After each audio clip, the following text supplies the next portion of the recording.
Deus de infinita bondade, aqui estamos para receber a tua bênção. Que os amigos espirituais possam envolver a nossa palestrante, para que nos transmita a energia do amor e da felicidade através de suas palavras. Jesus amigo, estejamos atentos e receptivos para a necessidade da autotransformação como um caminho da verdadeira felicidade.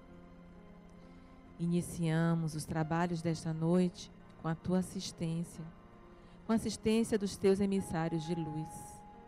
Fica conosco, Mestre Jesus, agora e sempre. Que assim seja. E temos o prazer de apresentar a nossa palestrante desta noite, Thelma Calazans, trabalhadora aqui conosco, e vai nos falar do tema Arquitetos Espirituais.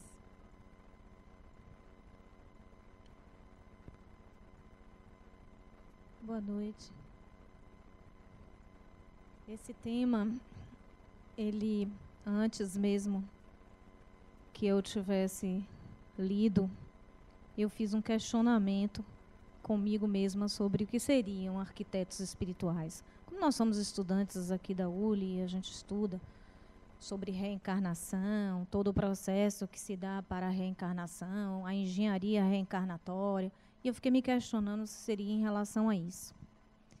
Mas durante a semana eu fui lendo alguns textos e a intuição foi me trazendo e vinculando o texto em relação ao amor. Coincidentemente, quando eu chego aqui agora, os textos lidos retratam o amor. O que seriam arquitetos espirituais? É um trabalho de amor.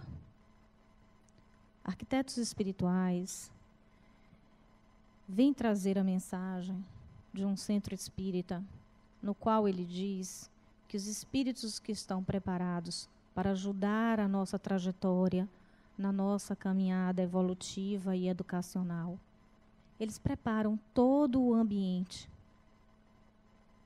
para que sejamos acolhidos.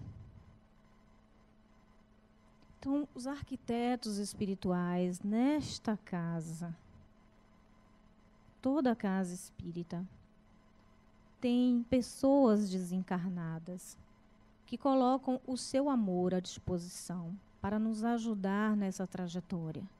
Então, não estamos aqui fazendo um trabalho sozinhos.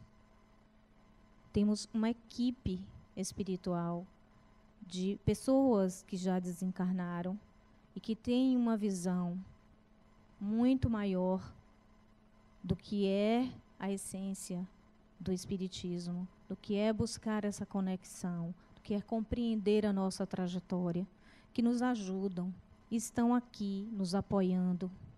E para que esse trabalho seja realizado, eles trazem a conexão com as formas, pensamentos de todos vocês que vão chegar e das nossas também.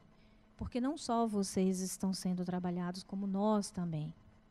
Tudo o que acontece aqui tem uma causa, tem uma reflexão, tem uma medida certa para nós. E interessante, quando eu comecei a frequentar essa casa, que eu assistia às palestras, algumas me incomodavam e eu me sacudia na cadeira, não aceitava muito. Às vezes a gente não entra em empatia com o palestrante, não gosta, sai falando. Outras vezes a gente fica em estado de graça e diz, nossa, aquela palestra caiu exatamente para aquilo que eu estava precisando ouvir. Grande equívoco de quem acha que saiu daqui, o palestrante não falou nada do que ele precisava ouvir, ele não gostou. Esse é o momento de parar para refletir. Se eu não gostei do que foi dito aqui, o que está acontecendo comigo? Se nós estamos falando de amor, se existe uma pleiade de espíritos que se conectam aqui para trazer necessariamente tudo que precisamos ouvir, inclusive quem está aqui falando, porque sempre estamos aprendendo. E muitas vezes nos preparamos para falar sobre algo, e ao estar aqui, a gente acaba falando coisas que a gente nem esperava. E eu canso de me perguntar assim, eu não tinha pensado nisso. E, obviamente, que essa equipe me ajudou a falar. Porque eu precisava ouvir isso, porque eu precisava refletir sobre isso, e porque esse campo mórfico que existe aqui está preparado para ouvir isso. Essas formas, pensamentos existentes que trouxeram vocês até aqui, para esse trabalho de ajuda hoje, tem toda uma conexão.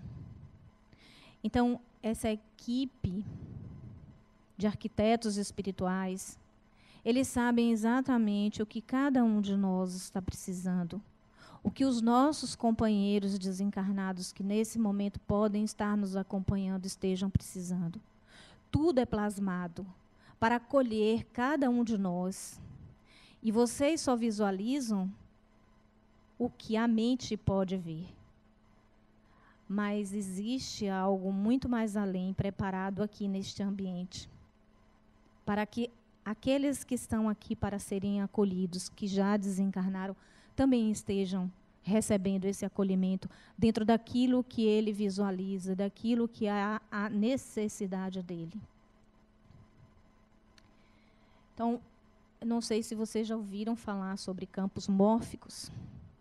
E existe um estudo, inclusive, sobre os campos morfogenéticos, que falam sobre, vai mais além do que a biologia estuda do DNA.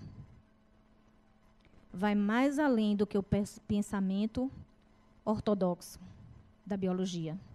Não cabe a mim falar aqui porque sou ainda leiga sobre o assunto, mas é interessante vocês lerem e pesquisarem sobre os campos morfogenéticos.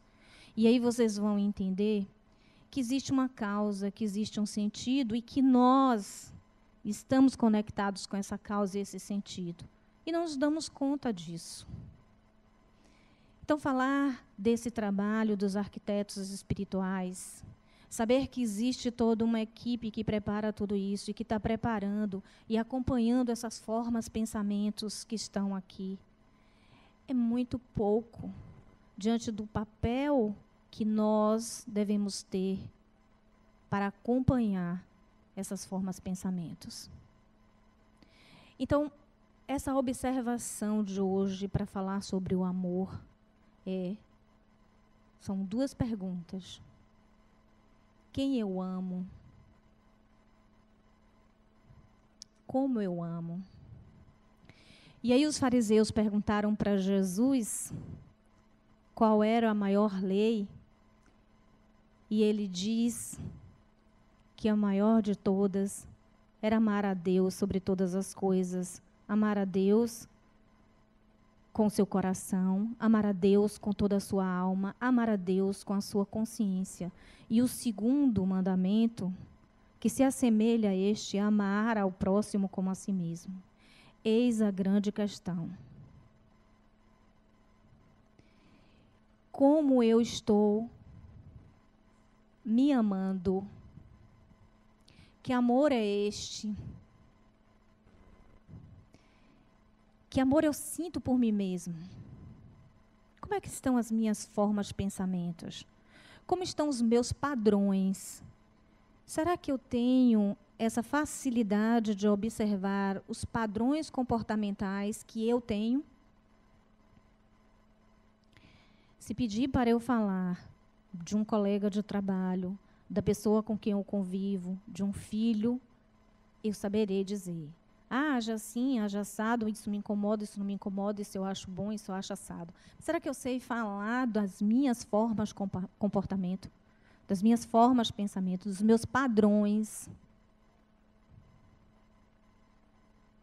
Amar ao próximo como a si mesmo é algo muito mais além do que o que se expressa o tempo todo pedindo que seja cumprido, que seja acessado, que seja feito, que seja conscientizado. Porque amar ao próximo como a si mesmo cabe primeiro um mergulho no seu interior. Esse mergulho dói, esse mergulho tem muita dor, porque esse mergulho é conhecer as minhas fraquezas, as minhas sombras, algo que eu escondo e que talvez eu nem tenha consciência. Eu fico no limiar entre minha consciência e o meu inconsciente. Mas eu tenho padrões de comportamento. Como é que é esse comportamento que eu tenho? Porque em virtude desse comportamento que eu atraio, que eu realizo, que eu crio o campo mórfico da minha vida. Quais são as repetições que têm acontecido comigo?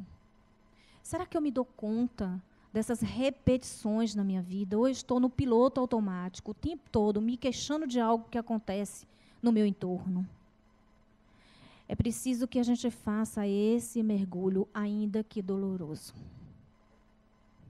Se não fizermos o mergulho no nosso interno, nós vamos estar na superficialidade das nossas ações.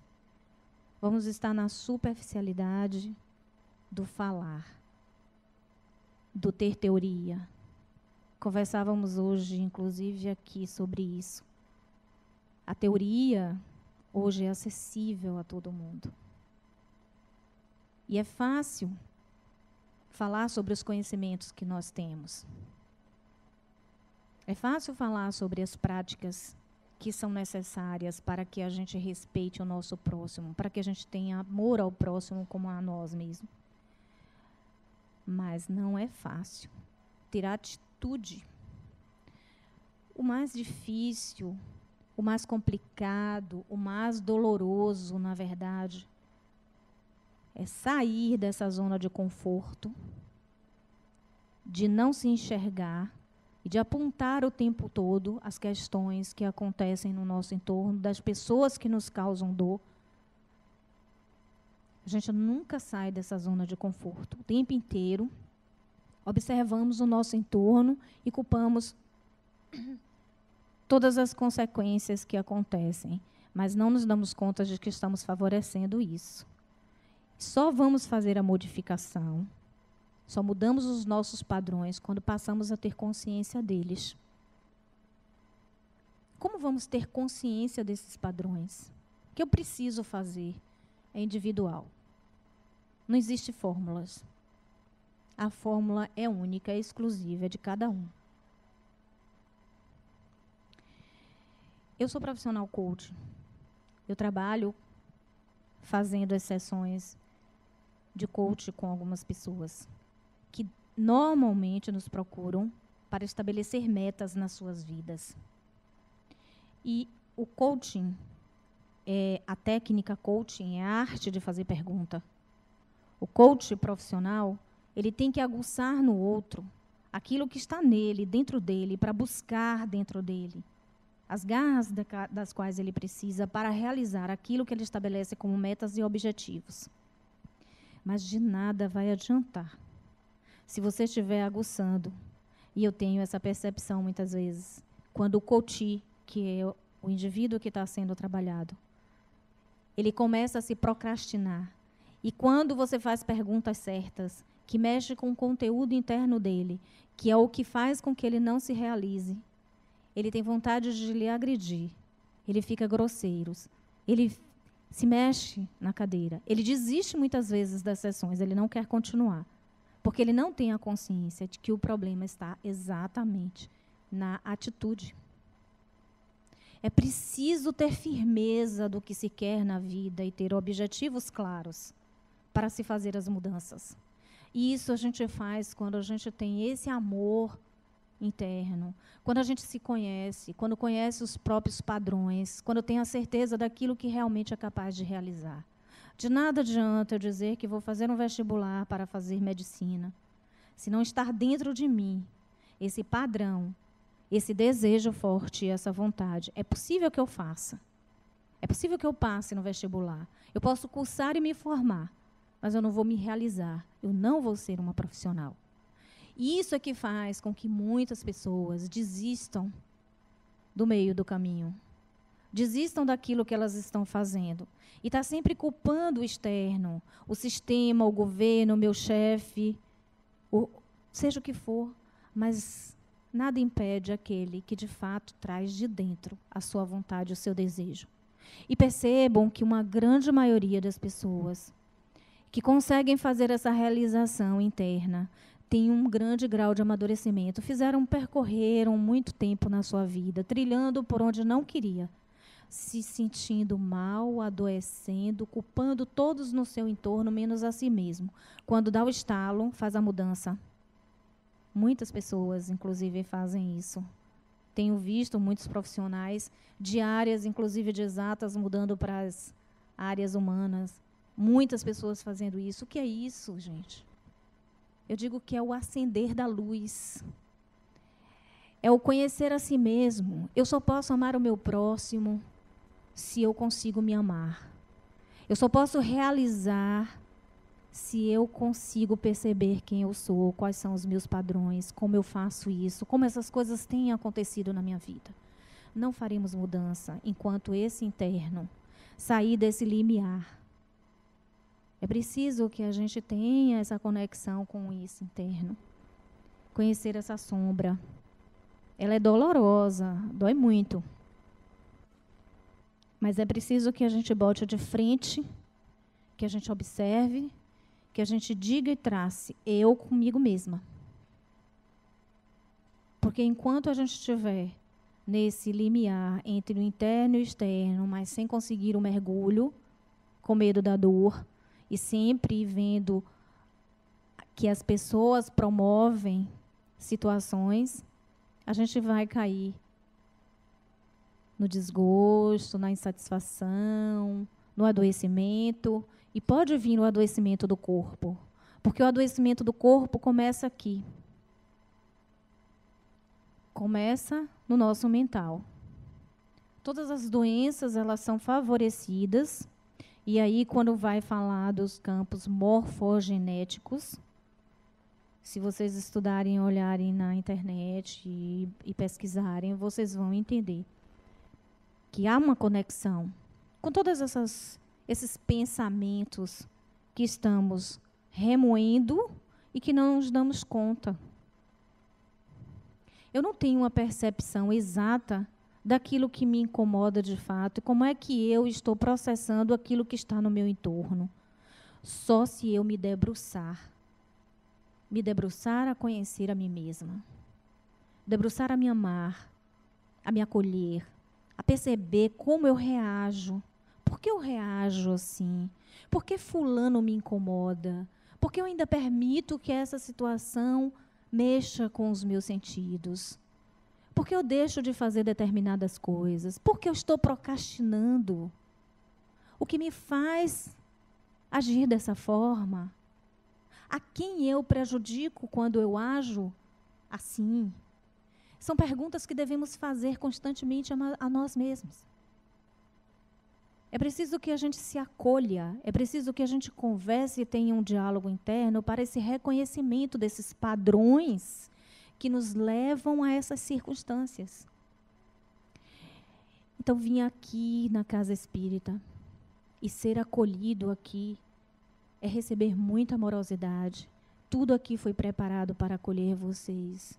Tudo aqui está sintonizado.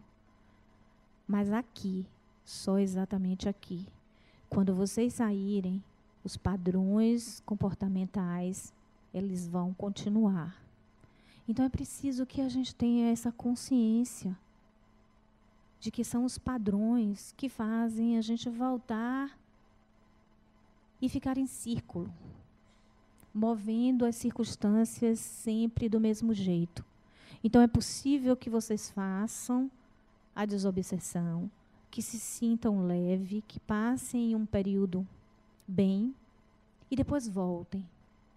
Mas é importante que, se voltarem para fazer o tratamento, pensem um pouco o que está favorecendo para que essas coisas estejam acontecendo comigo.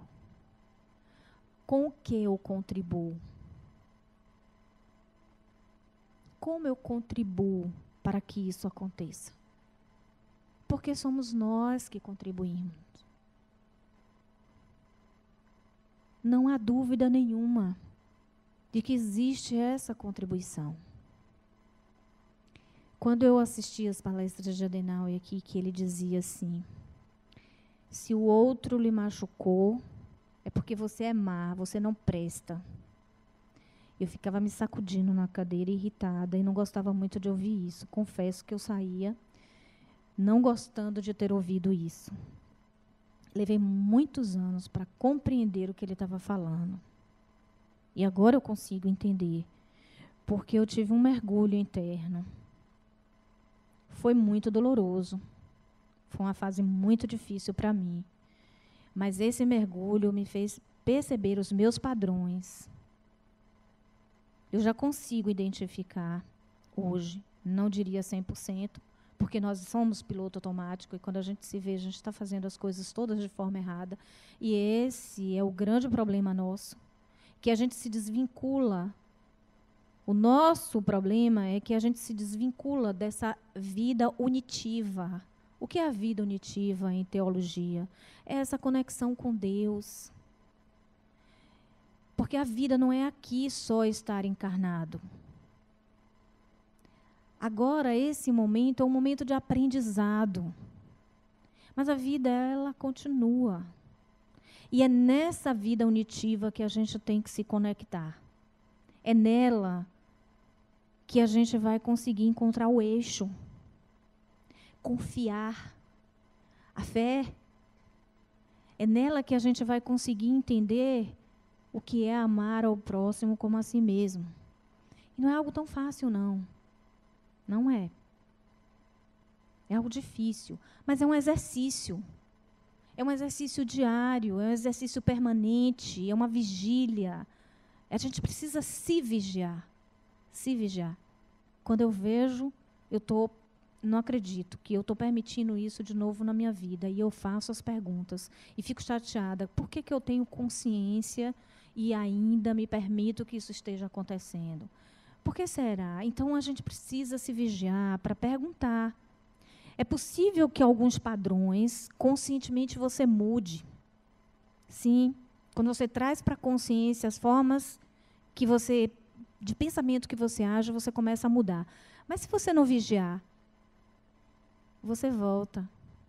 E quando você vê, você está lá, rodando, está em ciclo, repetindo o que acontece na sua vida. Então, você tem um padrão de comportamento e atrai situações para aquele padrão de comportamento. Você muda isso em um determinado momento, quando você fecha o ciclo, quando você encerra, quando você traz para a consciência e que você não permite mais, você encerra aquele ciclo e você não permite mais aquilo acontecendo na sua vida. Quando você não faz isso, você se desleixa, não se vigia, não controla a sua mente, de volta você está lá, passa um período bem, outro volta a ter as mesmas experiências, as mesmas circunstâncias, as mesmas situações.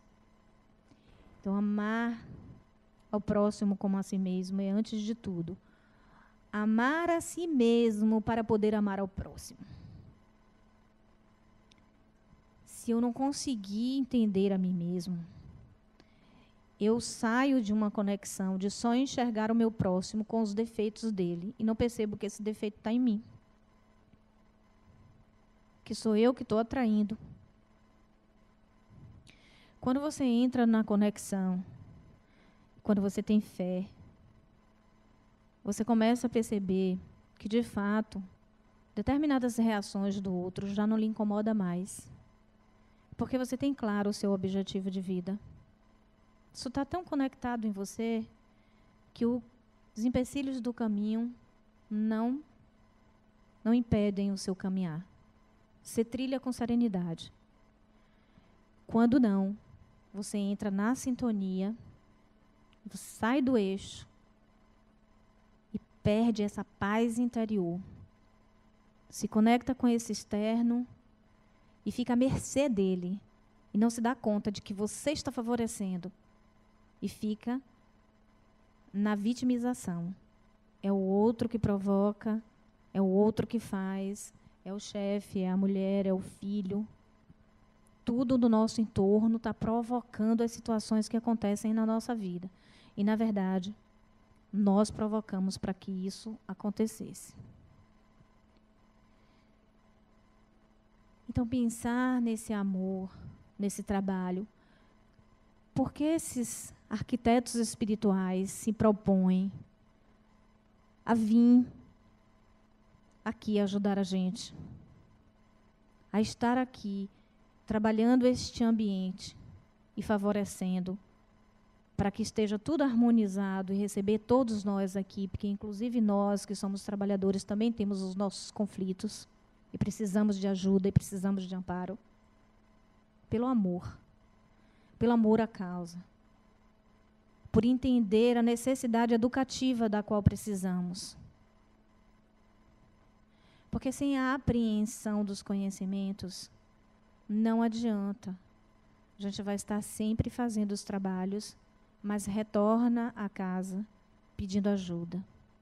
Então é importante que a gente comece a ter essa compreensão de como começar a fazer isso sozinho. De como eu posso começar a me ajudar. De como eu posso começar a fazer a limpeza dessa minha mente. Como é que eu posso reconhecer os meus pensamentos que favorecem o que me acontece? Traça num papel, escreve tudo o que você sente.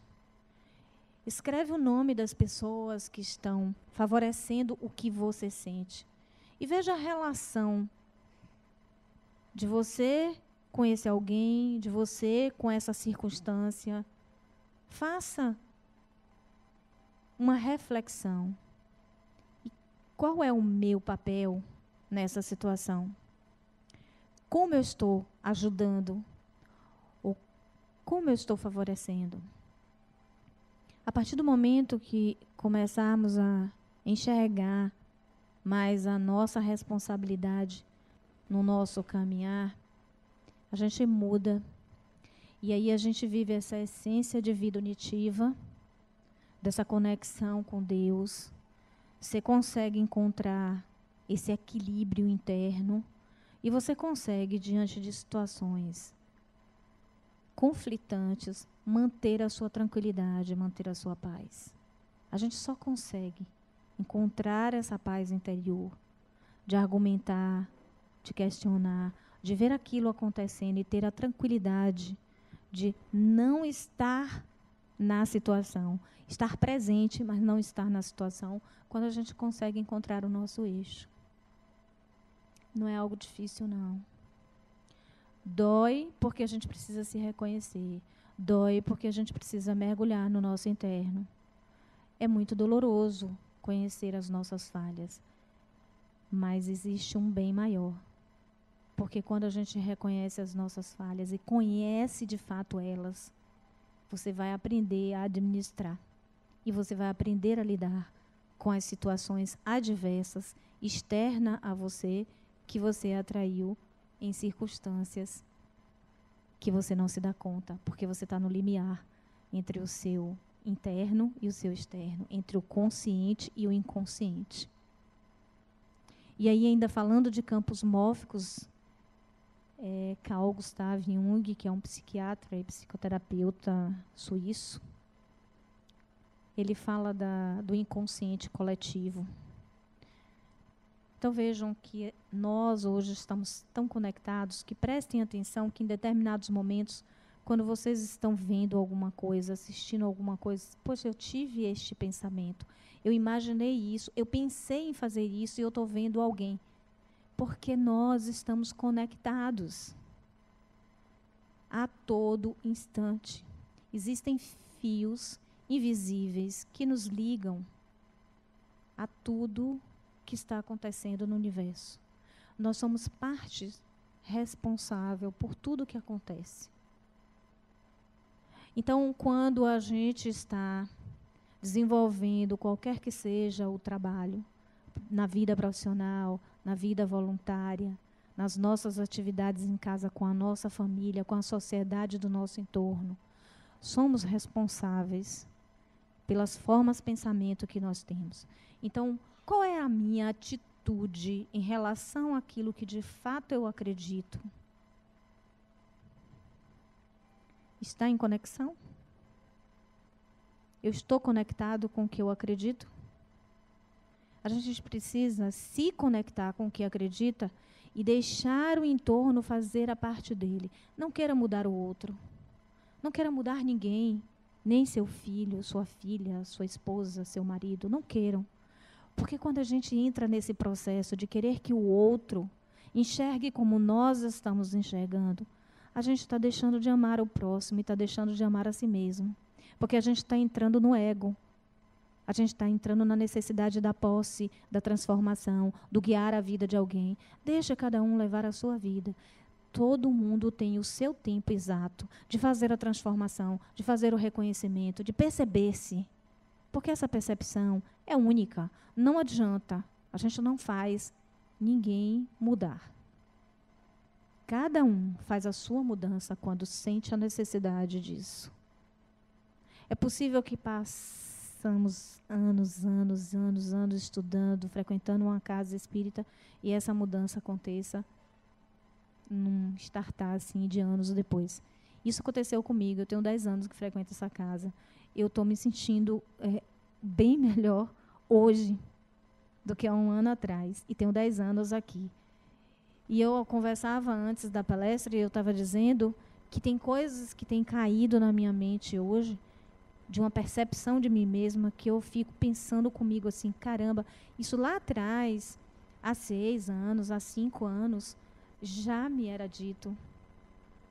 E eu saía com isso na cabeça e achava que estava refletindo sobre isso. Mas não basta refletir.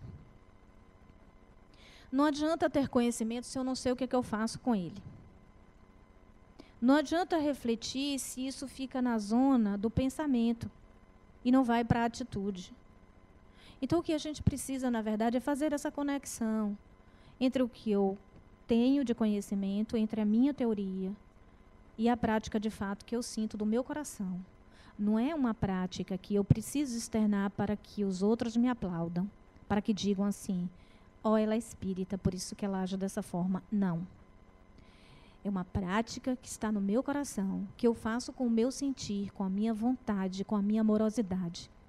Porque quando eu faço algo que não está no meu coração, mas que eu acho que um espírita deve fazer, eu não estou em conexão. Eu estou querendo aplauso. Estou querendo que as pessoas digam, olha como ela é boazinha. Eu não quero isso. Isso não faz parte mais da minha vida. Se eu tiver que ser rude, se eu tiver que dizer alguma coisa que o outro precisa ouvir, eu vou dizer. E não vou pensar que é porque eu sou espírita que eu não posso dizer ao outro, eu não posso ser passiva. E as pessoas acham que o espírita é aquele que é calminho, que é bonzinho. Mas eu não sou assim. Eu tenho uma certa serenidade na minha vida, mas eu sei explodir também no momento que eu preciso. E isso é amar a mim mesma. Isso é me amar. Eu não posso ser condescendente, eu não posso achar que o que o outro faz não me machuca, eu vou ficar calada. Agora, daí a querer que o outro mude é muito diferente. Não vamos querer a mudança do outro. Vamos centrar a nossa vida em conhecer a si mesmo. A gente precisa se conhecer, perceber quais são as nossas atitudes e as nossas ações. Muitas vezes a gente nem se dá conta, inclusive há momentos em que o outro tem a capacidade de nos tirar do eixo e a gente diz assim, poxa, mas eu nem imaginei, não era isso que eu queria fazer. Fulano me irritou tanto que eu saí de mim. A gente não faz isso? Fulano me irritou tanto que eu acabei tendo uma atitude que eu não gostaria de ter. Por que que a gente faz isso? Por que que fulano permite que eu saia do eixo? O que é que tem nele que me machuca? O que é que tem nele que se assemelha em mim e que eu não estou sabendo lidar com isso? Por que que o outro me incomoda? Se eu reconheço isso, ele deixa de me incomodar. Eu passo a ver determinadas circunstâncias e tenho uma calma de ver a circunstância. Ver, apenas ver. Eu não entro na situação. Eu já consigo fazer isso algumas vezes. Não consigo fazer sempre. Mas eu já me percebi e me elogiei e falei assim para mim mesma: poxa, como foi interessante você manter a sua calma, você manter a sua serenidade e como você pôde ter uma percepção muito mais além do que aquilo que de fato estava acontecendo ali. Mas em outros momentos ainda consigo sair.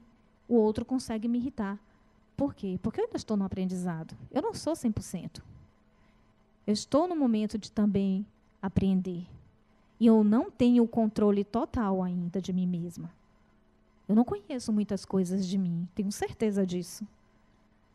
Mas é preciso que a gente comece a fazer esse caminho. É necessário que a gente comece a fazer essa trilha de buscar esse conhecimento. Porque sempre que estivermos só na sombra, só no nosso ego, o que vai acontecer? Vamos estar à mercê do que os outros querem que aconteçam com a gente. E tem pessoas que têm capacidade de nos tirar mesmo do eixo. São irritantes, são provocantes. E a gente se deixa levar por essa energia. Então é importante a gente aprender a fazer isso. Existem técnicas, inclusive, que você pode ajudar a trazer o seu eixo, mas essas técnicas elas só servem quando de fato você integra isso. Quando de fato você começa a observar que você está fazendo isso e que de fato você está fazendo uma mudança interna. Porque eu vejo, por exemplo, algumas pessoas que fazem meditação, aí tem umas técnicas aí de agradecimento, eu te agradeço, eu te amo, eu te perdoo, tarará, tarará, fica fazendo isso, fica lá, ó, e na prática, na atitude, está nas formas, pensamentos ainda, daquele interno que está cheio de mágoa, cheio de dores, e não perdoou, de fato, o outro. Então, não adianta nisso. É preciso que a gente se perceba e se conheça para que a gente faça qualquer que seja a atividade. Ela nunca vai funcionar. Nenhuma técnica. Eu não me prendo à técnica, seja ela qual for.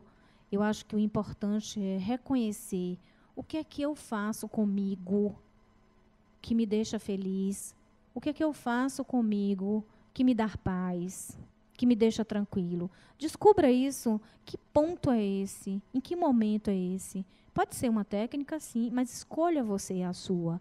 Não siga porque está aí a internet cheia de meditação, Ho'oponopono, não sei o quê, um monte de coisa. Tudo isso é válido, não estou desconsiderando. Mas é preciso que você reconheça em você como, de fato, você tem um controle de você mesmo. Porque a gente não precisa de espaço físico para estar em contato e conexão com esse divino, e ter essa vida unitiva. Em qualquer lugar, se você está com uma vida unitiva, em conexão com Deus, se você se integra e se você se percebe espírito, se você sabe que você não é só matéria, a qualquer momento você traz o seu eixo. Em qualquer momento você faz esse reconhecimento. Em qualquer lugar. Não precisa de um espaço. É óbvio, muito bom, se a gente puder estar num espaço junto à natureza, ouvindo os cantos do pássaro, as ondas do mar. Se a gente puder caminhar na areia, é muito bom. Mas a gente pode fazer isso no trânsito dirigindo, a gente pode fazer isso numa fila do banco. Essa conexão a gente faz a qualquer momento. Porque nós somos unidade. Nós somos espíritos imortais, gerados para alcançar a felicidade. Portanto, este é seu. Você tem o controle disso. Saiba que você não é matéria, você é espírito. Quando a gente se reconhece espírito, a gente sai dessa racionalidade de querer a vida dentro de um quadrado e de todas as justificativas para tudo o que acontece. Eu só posso ter justificativa para o que acontece quando eu estou em conexão comigo mesmo e sei quem eu sou, porque eu estou aqui, o que eu estou fazendo com a minha vida unitiva. Será que eu estou numa vida unitiva? Ou estou na vida que sei que existe uma morte? Porque a vida que se preocupa com uma morte É a vida que está em conexão com a matéria, onde a matéria sobrepõe o espírito. E o que a gente precisa é reconhecer esse espírito para o espírito sobrepor a matéria. Quando o espírito sobrepõe a matéria, você se sente luz, porque você é uma centelha de luz. Você é luz. Você não precisa de ninguém para trazer a sua luz. Você precisa de você mesmo para se reconhecer. Você precisa de você mesmo para controlar quem você é. A gente não precisa de nada fora de nós. Mas enquanto estivermos ligados nesse externo, enquanto a nossa mente for extremamente materialista, a gente vai precisar do outro para fazer essa conexão. Ouçam o coração de vocês, se acolham, se amem, se olhem no espelho, se perguntem: quanto eu me amo? O que eu sei de mim? Vocês já se perguntaram isso?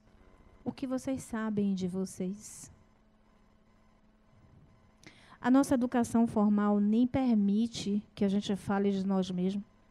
Porque falar de você mesmo, se eu pedir para alguém subir aqui, fale de você, você vai ter vergonha. Porque você acha que está falando de você mesmo é ser snob.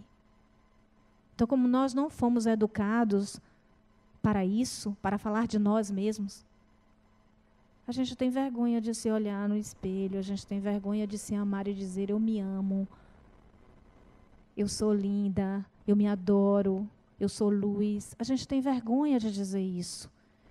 Mas a gente precisa dizer isso para nós mesmos. Eu não preciso dizer isso para o outro, mas eu preciso dizer para mim.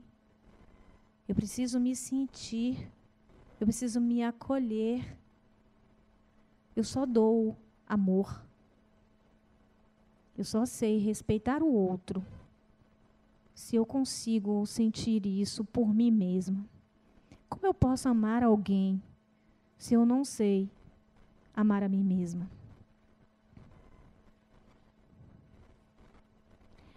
E aí eu vejo nos relacionamentos, amorosos, às vezes, as pessoas transferindo a responsabilidade do sentimento, porque eu amo fulano, não sei viver sem fulano.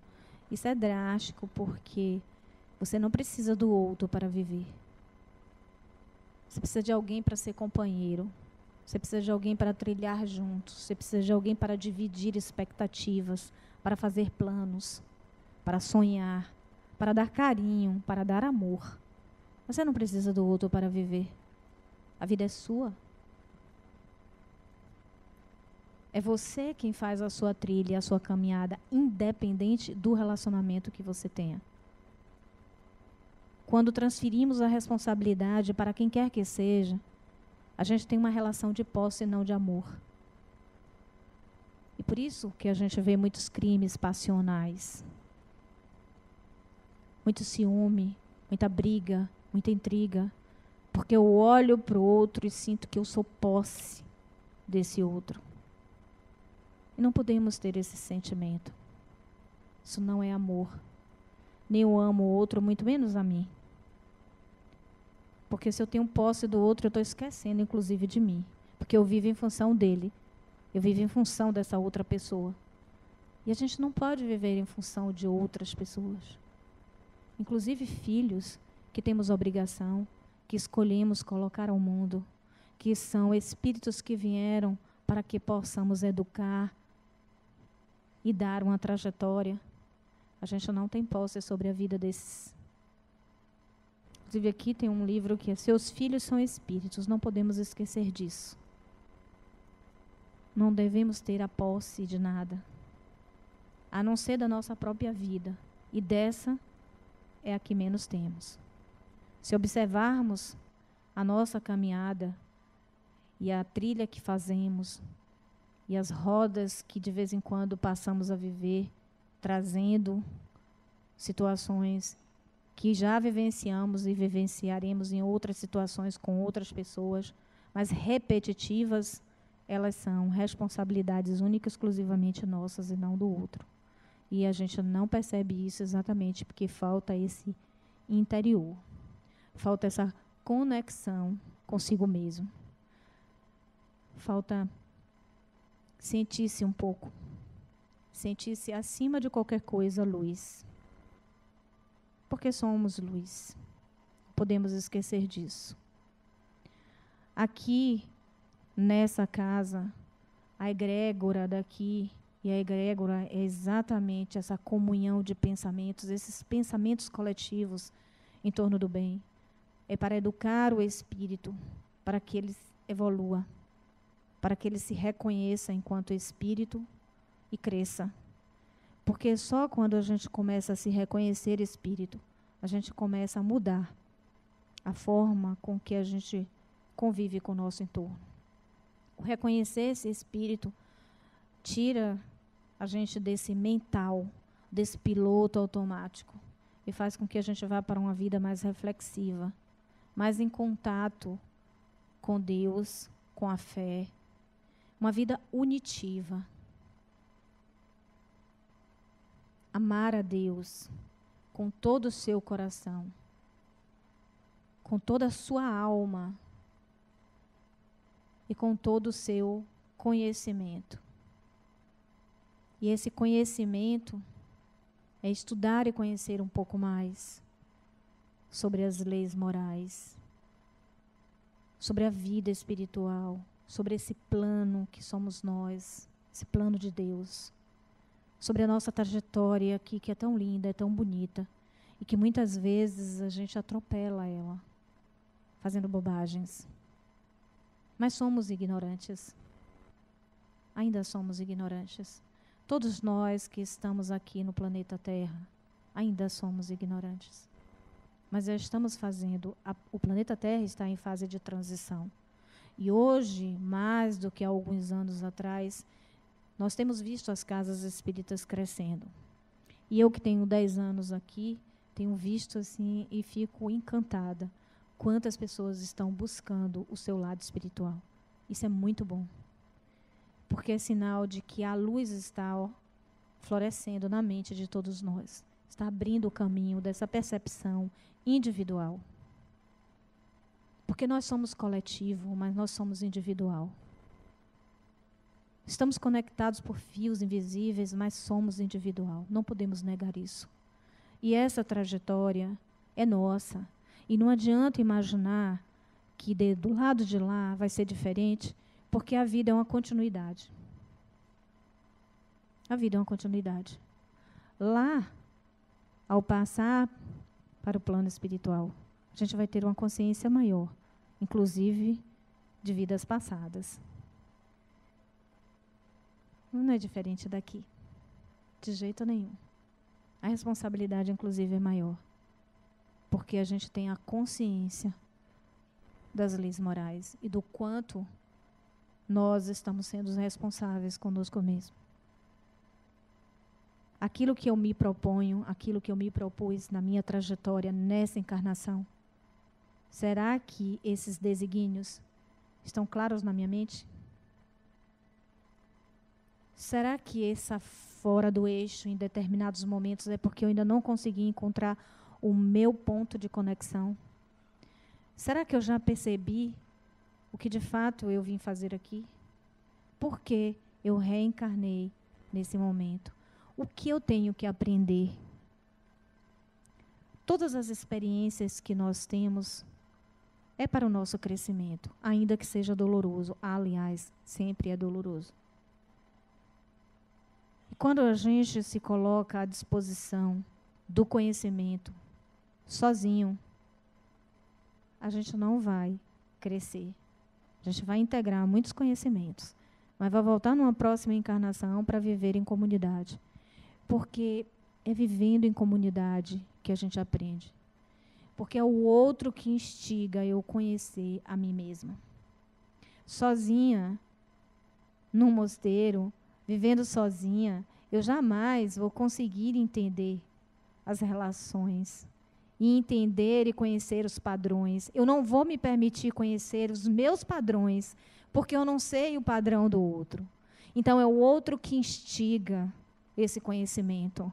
Ainda que sejam dolorosas as relações, são elas que instigam a gente a refletir, a parar para analisar. Porque são esses momentos daquilo que nos angustia que faz com que a gente reflita um pouquinho.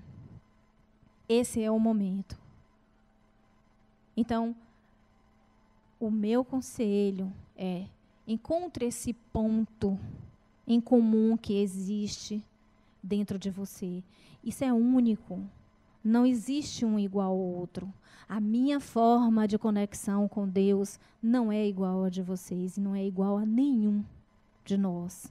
Vamos esquecer e deixar para trás essa mente racionalista que precisa de padrões para ter uma conexão com Deus.